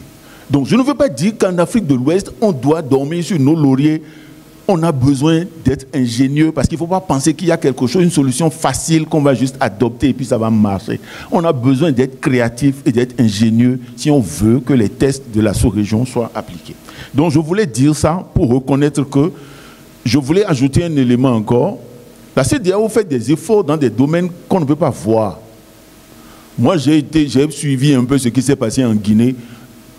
Pour le troisième mandat de Alpha Condé, la CEDEAO a fait beaucoup d'efforts, jusqu'à aller à boycotter l'observation du référendum qui a donné naissance à la Constitution, qui a permis à... Mais dans le cadre de la diplomatie préventive, la CEDEAO ne peut pas faire de communication sur des initiatives de ce genre. Donc il y a des initiatives qui sont prises sur lesquelles... Donc je suis complètement d'accord qu'il faut tenir compte d'un certain nombre de paramètres et faire preuve de créativité. Ça, c'est la première chose. La deuxième, par rapport à la communication. Je suis d'accord qu'il faut travailler à faire connaître la CEDEAO et ses structures, ses mécanismes aux élèves et tout. Mais la CEDEAO gagnerait à améliorer sa perception comme faisant partie des solutions aux problèmes des citoyens. Monsieur Sall l'a dit en passant, c'est sa capacité à écouter les citoyens et sa capacité à se présenter comme une source possible de solution aux problèmes des citoyens. Ça aussi, c'est de la communication. C'est sa capacité à montrer comment la CEDEAO aide à résoudre les problèmes des citoyens. Également, lorsque je parle toujours de la communication, je crois qu'en matière de communication de crise, la CEDEAO a juste échoué cette fois-ci et a été présentée et on l'a dépeint comme une institution, même au service des puissances étrangères et tout ça, sur en quoi je ne crois pas du tout. Le troisième point, c'est par rapport au rôle des militaires. Je veux peut-être partager avec vous quelques observations pour moi. Si vous regardez les pays où on a eu les coups d'État cette fois-ci, les militaires, soit ils sont directement victimes de la mauvaise gouvernance de la société, c'est-à-dire que si vous prenez le Mali et le Burkina, ils se faisaient tuer et ils avaient le sentiment que les gouvernements ne s'en préoccupaient pas. Et donc je pense que s'assurer que la gouvernance est telle que les militaires n'aient pas le sentiment qu'on est en train de les sacrifier pour rien. Le deuxième élément, les militaires sont mêlés aux affaires économiques. Ce n'est pas seulement, si vous regardez le cas du Niger, ça semble être le cas du Niger qui avait une affaire de dimension économique à ça. Le Niger n'est pas le cas isolé. Je pense que si vous prenez d'autres pays. Et donc, moi je pense que pour aider à garder les militaires en dehors de la politique, il faut améliorer la gouvernance, il faut contrôler leur implication dans les économies de nos pays et il faut peut-être aussi, je dirais, rendre un peu plus neutre la manière dont ils sont gouvernés. Si vous gérez les militaires avec la politisation de l'armée, vous créez les conditions pour que des militaires se lèvent un jour pour vous renverser. Merci beaucoup. J'ai insisté à prendre la parole. Je crois que le docteur Ibrahima Sall l'a très bien souligné. Comment bâtir? On ne peut pas bâtir sans déconstruire, sans démanteler, sans détruire. On peut utiliser le vocabulaire qu'on veut. Le système qui exclut la majorité de la population africaine est le système patriarcal. Quand une communauté, notamment la communauté des femmes, dans un contexte patriarcal, ne se retrouve pas sur les questions de gouvernance, que ce soit par rapport à leur représentativité dans les institutions décisionnelles, que ce soit par rapport à la prise en compte de leurs droits, que ce soit des droits économiques, des droits sociaux et des droits politiques, on ne peut pas parler de développement en Afrique. Il faut vraiment que la question des femmes et la question des jeunes, j'aime pas mettre les deux ensemble très souvent parce que c'est une façon d'infantiliser les femmes, mais il faut que la question des femmes soit centrale à la reconstruction de la nouvelle CEDEAO que nous voulons.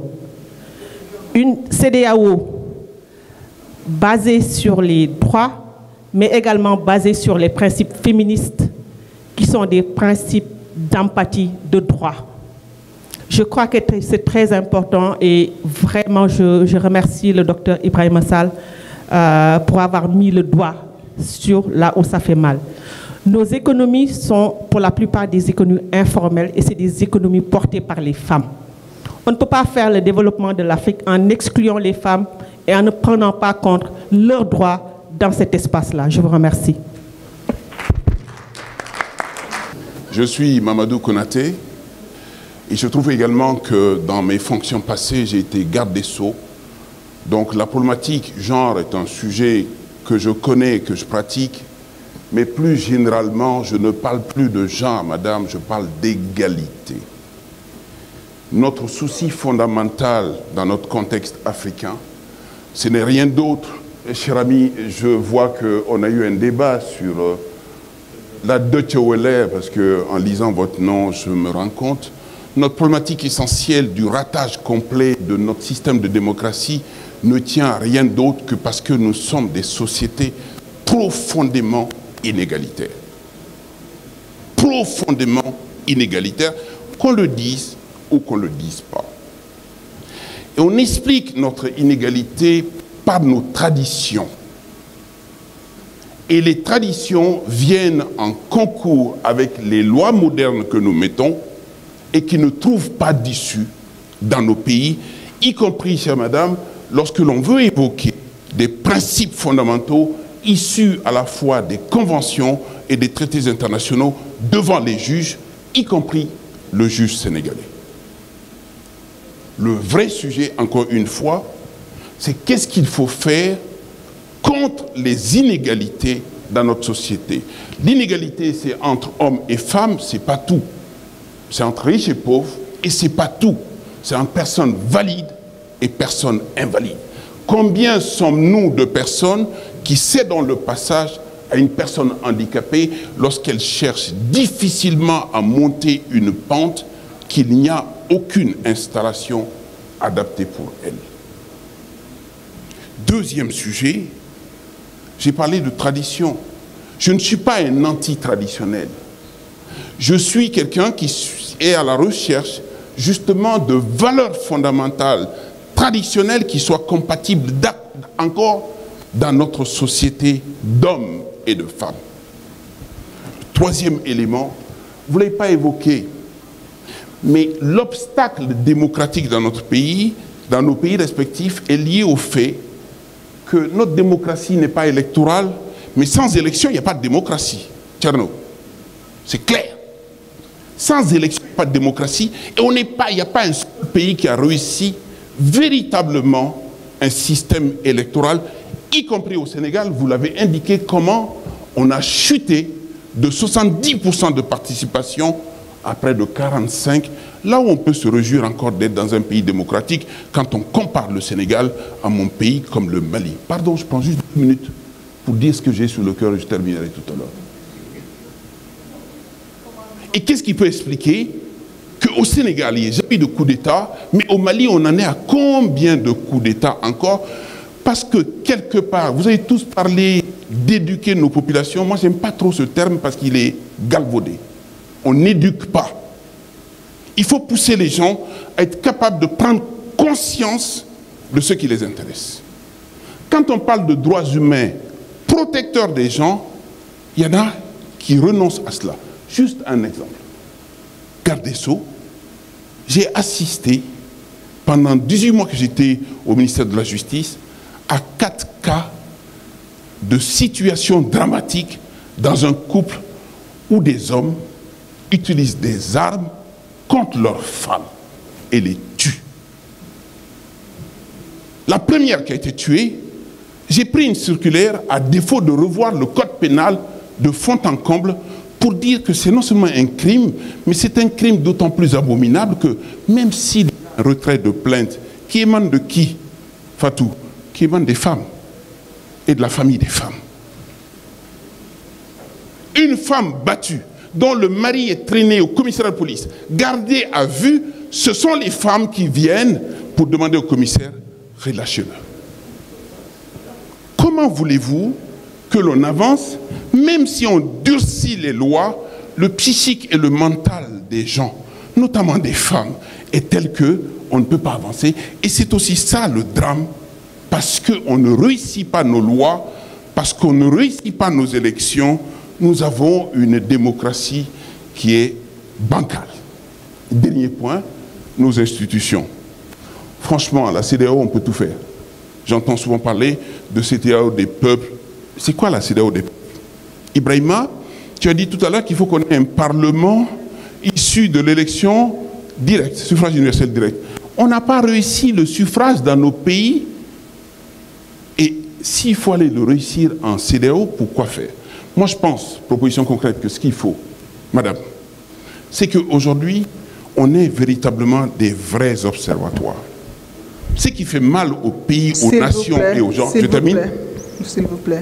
Observatoire communautaire dans le domaine des rapports hommes-femmes et de l'égalité, dans le domaine de la santé, dans le domaine des droits, dans le domaine de la liberté. Et dernièrement, je ne crois pas aux juridictions nationales qui rendent la justice en matière électorale en dernier recours.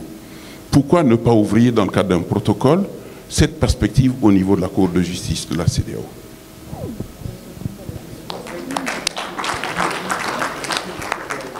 Oui, bon, moi, au nombre des libertés fondamentales, je me présente d'abord, je suis Mamadou Ndiaye, je suis modérateur d'une séance hier, mais en même temps aussi dans la vie, je suis directeur de la communication et du numérique du groupe E-Média, dont je suis le membre fondateur.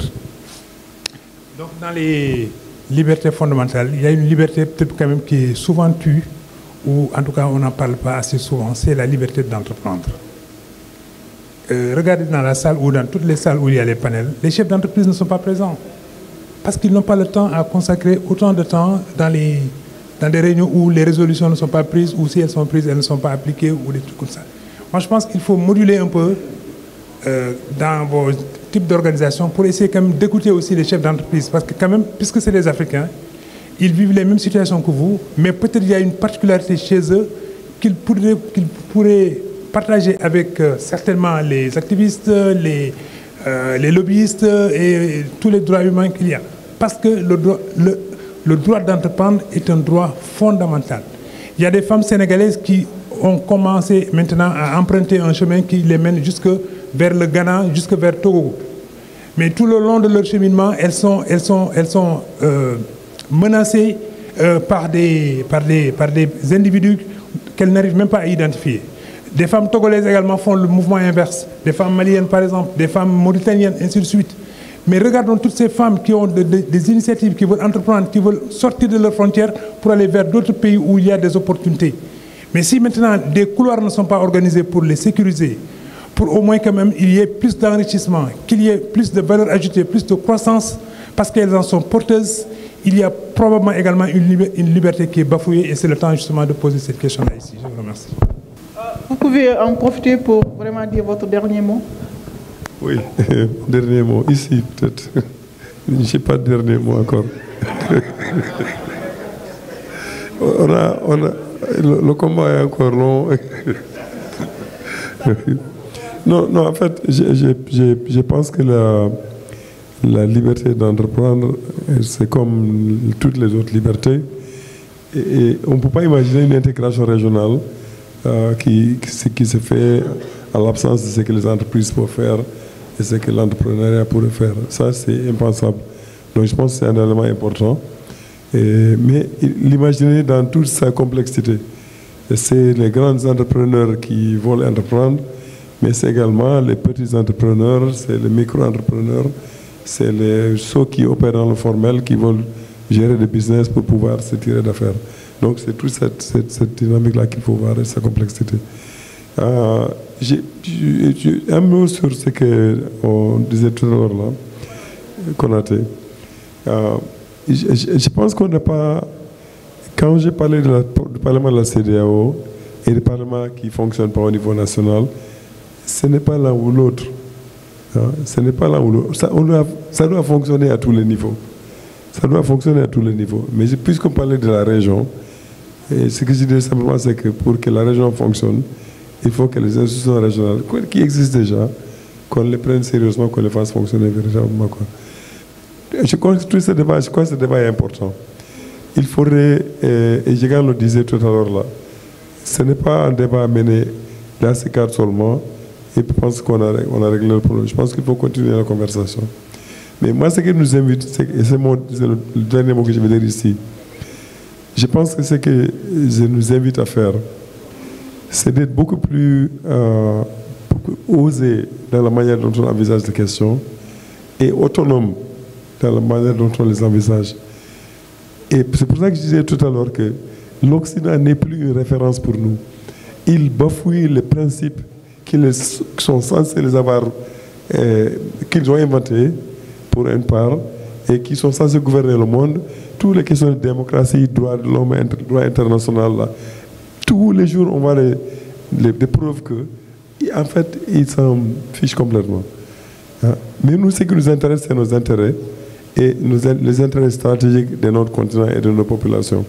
Il est temps que les Africains se ressaisissent et que l'on sache réfléchir ensemble et imaginer un autre futur pour nous et nous mettre à réinventer les institutions.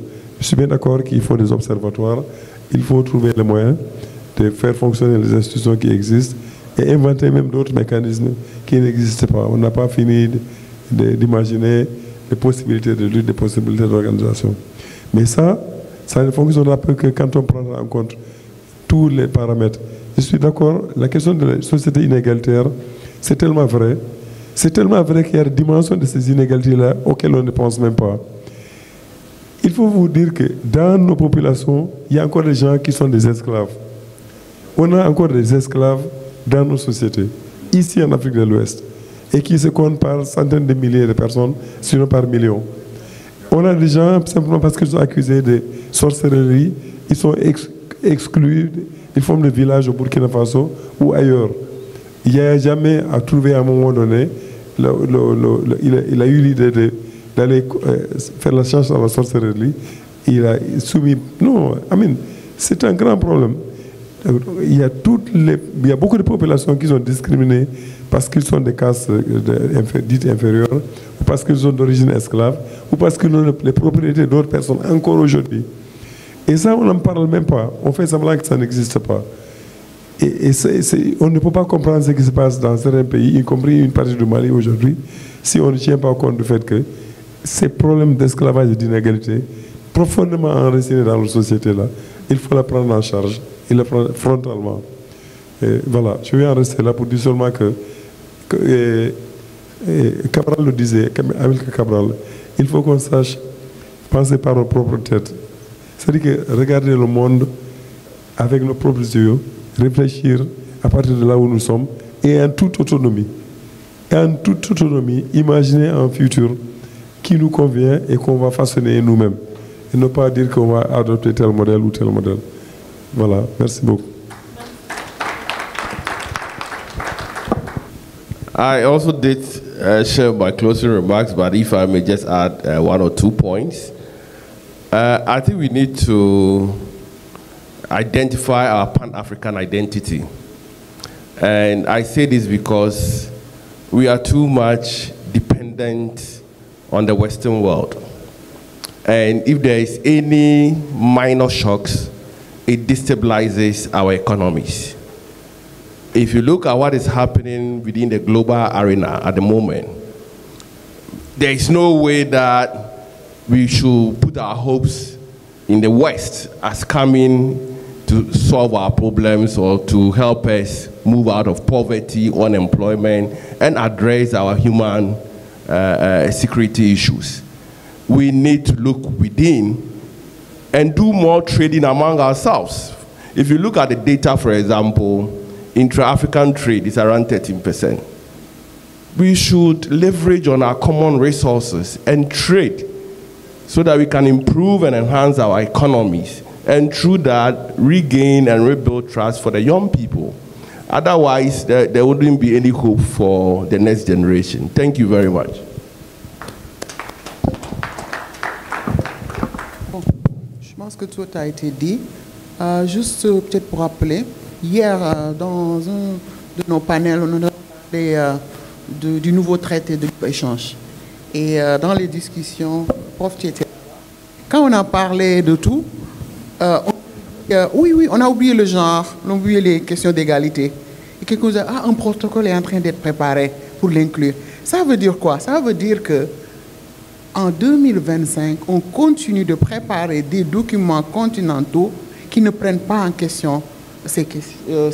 Imaginez un traité continental de libre-échange qui n'a pas pris en compte fondamentalement la question de l'égalité. connaissant le rôle des femmes dans le trading, dans le commerce, surtout informel, connaissant tout ceci, ça veut dire que nos experts ont osé encore faire ce grand traité dont tout le monde parle, et on n'a pas pris. Et maintenant, il faut un protocole qui va prendre combien de temps? C'est juste pour dire que c'est toujours à la périphérie. Un autre problème, la formation. Aujourd'hui, dans les pays de l'UEMOA, je pense que Maître est là, il connaît mieux, ils ont ce qu'ils appellent peut-être le droit communautaire avec leur OADA, parce qu'ils harmonisent les droits des affaires. Mais le droit communautaire pur, quand vous allez dans les grandes universités ailleurs, mais le droit communautaire fait l'objet de programmes spécialisés. Les gens se spécialisent en droit européen, droit communautaire, et c'est des masters, c'est des PhD. Aujourd'hui, dans nos universités, partout en Afrique, on n'apprend pas le droit de la CEDEAO, qui est un droit. Ce corpus juridique n'est pas connu des professeurs, n'est pas dans nos universités, dans la région, et ça pose problème. Ça veut dire, aujourd'hui, nos fonctionnaires, ces gens qui sont à l'ENA, dans les grandes institutions, qui vont être des inspecteurs de douane, qui vont gérer toutes ces questions de libre-échange, ben, ne comprennent pas les enjeux. Eux, ils sont toujours dans le droit national, à la limite peut-être communautaire OADA. Et on parle aujourd'hui de la CEDEAO. La CEDEAO, il y a des traités de libre-échange. Je vous donne un exemple. Entre la Gambie et le Sénégal, ça pose un problème. Imaginez. Et moi, je dis toujours, si on n'arrive pas à régler le problème Gambie-Sénégal en matière de libre circulation des biens, je pense que c'est illusoire de parler des 15. Donc, il faut qu'on fasse vraiment une évaluation sérieuse de toutes ces questions. Le dernier point, c'est par rapport à l'appropriation. Tout le monde l'a dit. Mais pour approprier quelque chose, il faut y croire. Moi, je pense que, Ibrahim l'a dit, on a tellement d'instruments. Mais dès qu'il y a du bruit, dès qu'il y a des complaintes, on se dit, on se met encore pour créer un autre instrument. Moi, je me dis, peut-être c'est la diversion pour éviter de mettre en œuvre. Aujourd'hui, la Cour de justice de la CEDEAO a pris tellement de décisions contre les pays. Je donne 2 exemples et je finis. Le Sénégal et la Gambie. Pour la Gambie, le pays a accepté partiellement presque toutes les décisions contre les droits humains parce que c'était avec l'ancien régime. Mais qu'est-ce qu'ils ont fait? Ils ont choisi de mettre en œuvre ce qui les arrange. Ça veut dire on donne des compensations. Vous savez, c'est facile ça. Mais lorsqu'il s'agit de faire les autres parties, c'est-à-dire les réformes, les pays traînent les pieds. Et là, si vous regardez toutes ces décisions, non seulement la Cour de justice dit souvent, vous faites des réformes sur tel ou tel point, mais aussi vous donnez des compensations ou pour les préjudices par rapport aux victimes. Pour le Sénégal, bon, tout le monde sait, toutes les décisions politiques que la CEDEAO, le Sénégal ne met pas en œuvre. Et si les pays refusent de mettre en œuvre les décisions de ces instances, ça pose problème. Et regardez le Bénin, les autres pays se sont retirés de la Cour de justice. Je pense que ton pays aussi, mon ami, on en parlera. Ils ont retiré la possibilité aux citoyens d'ester en justice devant la Cour africaine. Le Bénin l'a fait parce qu'il y a eu une décision qui n'était pas en leur faveur. Et qu'est-ce qu'ils ont fait en riposte? On se dit personne n'ira devant la Cour de justice africaine. C'est juste pour dire que nous devons faire l'introspection, nous regarder vraiment en face comme l'a dit la plupart. Ça veut dire que notre relation avec ce droit, quand ce n'est pas en notre faveur, ben on conteste. Et malheureusement, on conteste nos propres mécanismes. On parle de néocolonialisme, on parle de tout ce qui nous est imposé, mais malheureusement, tout ce que les experts africains ont produit pendant ces dernières 3 décennies, notre oncle est là, qui a été vraiment la cheville ouvrière de tout ce programme NEPAD avec la révision de la charte de l'OIA qui est devenu l'acte constitutif et tous les éléments dérivés de ce processus. Tout le monde était enthousiaste en 2000 quand tous ces mécanismes ont été mis en place. On se disait que Africa will revive, Africa will rise. Et tout le monde était content de voir tous ces mécanismes. Et finalement, qu'est-ce qu'on a fait? On les a rangés dans les tiroirs. Aujourd'hui, on nous parle du passeport africain. Il n'y a que 4 pays qui donnent accès. Rwanda, Bénin, Gambie et je pense Seychelles, qui donnent libre accès à tous les Africains de pouvoir circuler. Nous, encore, on a la chance, dans l'espace CEDEAO, de pouvoir librement circuler sans visa. Mais imaginez ce traité-là dont on nous parle, libre-échange. Qu'est-ce que cela va devenir? Nos droits des sociétés ne sont pas harmonisés. Nos systèmes juridiques ne se parlent pas. On a toujours anglophone, francophone, lusophone. Et aujourd'hui, les cadres existants, les États refusent et systématiquement de les mettre en œuvre. Et personne n'y peut rien. Et las, les médias. Aujourd'hui, on a une déconnexion de nos médias avec ce qui se passe dans la sous-région. Nos médias africains aussi sont tellement dans le quotidien avec les faits divers, avec la politique politicienne et les grands enjeux de ce monde aussi. Nos médias ne s'y préoccupent pas. Je pense que ça aussi, c'est le maillon un peu faible à cause de sa captation, des manques de moyens. Mais je pense que aussi les médias des années 2000 ont perdu vraiment de leur aura. Donc je pense que c'est aussi un aspect qu'il faut regarder. Merci. Bon, je voudrais revenir sur l'une des propositions de M. Konaté, à savoir l'idée d'avoir comme un observatoire. Mais en réalité, même si ce n'est pas un observatoire, on a besoin d'un cadre où quelqu'un peut suivre les tendances dans la sous-région par rapport à la gouvernance, par rapport aux droits humains. Quelqu'un peut suivre et faire le point, parce qu'au jour d'aujourd'hui, je n'ai pas le sentiment que cela se fait. Moi, j'ai lu les derniers rapports du président de la commission de la CEDEAO, les 6 ou 7 derniers rapports annuels. Ils ne mentionnent que ce qu'ils sont en train de faire. Mais personne n'attire l'attention sur les défis qu'ils sont en train de rencontrer, les problèmes, les tendances qui sont en train de naître, qui peuvent créer des problèmes demain. On a besoin d'un espace pour ça. En attendant de savoir si c'est un observatoire, c'est un organe qui peut être à l'intérieur de la CEDEAO, mais jouir d'une sorte d'autonomie, etc., on peut déjà demander au président de la commission, dans son rapport, de préciser, par exemple, où est-ce qu'on en est avec le respect des décisions de la Cour de justice de la CEDEAO. Tu peux avoir un paragraphe ou deux pour dire, voilà, jusqu'au moment où on parle, c'est 20% qui sont respectés, c'est 30% qui sont respectés. On peut demander de dire, par exemple, quel est l'état. La CEDEAO observe les élections dans tous les pays de la sous-région. Vous devez être en mesure de nous dire périodiquement, voilà l'état du taux de participation dans les pays, voilà, etc. Quelque chose seulement qui attire l'attention, même les présidents en lisant, quelque chose qui attire leur attention qu'il y a quelque chose qui ne va pas, il faut regarder.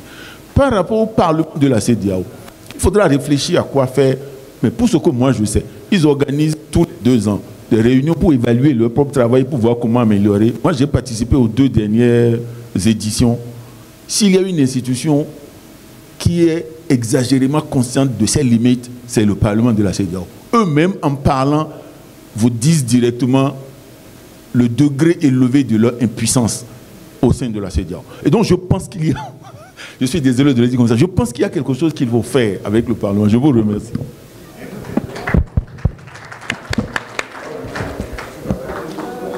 Merci beaucoup vraiment pour les brillantes prestations. Donc, on me dit qu'il faut conclure.